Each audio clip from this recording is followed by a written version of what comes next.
Then this week dementia increased in Aboriginal community.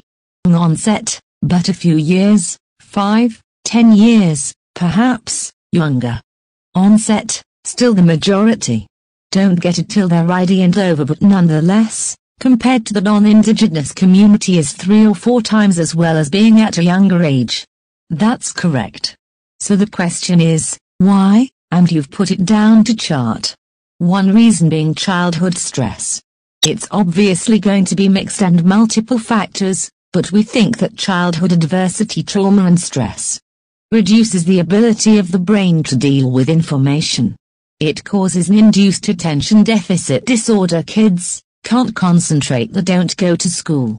They become impulsive and disinhibited, and get into trouble and don't learn. All of that is trying to think of a mechanism by which they could be an association between us childhood events in early life and dementia in late life. It's a sort of a weird situation. How can what happens to us in childhood come up the brain with abnormal proteins later in life? So you caught an American study which suggests about that study. Before we get hold, there's a whole series of studies done in San Diego with a healthcare association that looks at middle-class people, and there is a linear correlation between the amount of trauma those middle-class, large Americans have and midlife problems. So this is trauma in childhood. Cruel meeting child life problems, leading to obesity and diabetes in midlife, physical disorders, smoking, alcohol use, successful suicide.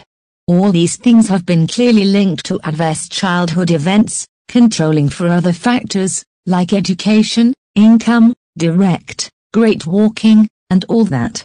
So it's these studies have been going on for 20 or so years there. I've even had some longitudinal 30-year studies looking at the links between adverse childhood events, but physical disorders in midlife. So Kylie, that's the background in terms of adverse childhood experiences, and now tell me about what you did in this survey at the moment. We've got cross-sectional evidence. So because you're not falling people through, you're taking a slice in time. That's right. It's just a snapshot, one time point, and we've assessed a range of people in the population. So people who are healthy and cognitively intact, as well as people who are experiencing some cognitive decline and perhaps early dementia. And what did you ask them? We've asked them the questions in the childhood trauma questionnaire. And we also asked them a lot of other questions about their childhood history as well. So their health and their family situation and what sort of trauma questions. Did you ask about? The questions asked about a range of different things.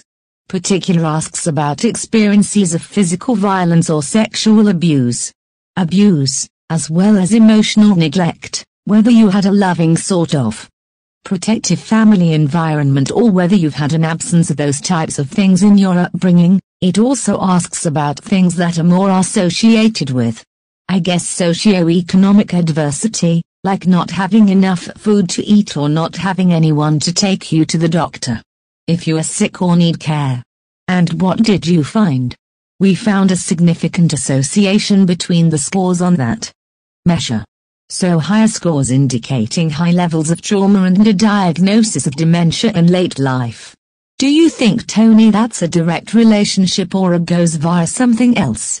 Like you are less likely to take up education, and education, as you well know because you've researched this area, is a very strong predictor of whether you develop dementia and at what age develop dementia. It also, there's a line through cardiovascular risk factors because they increase the risk of vascular and Alzheimer's disease.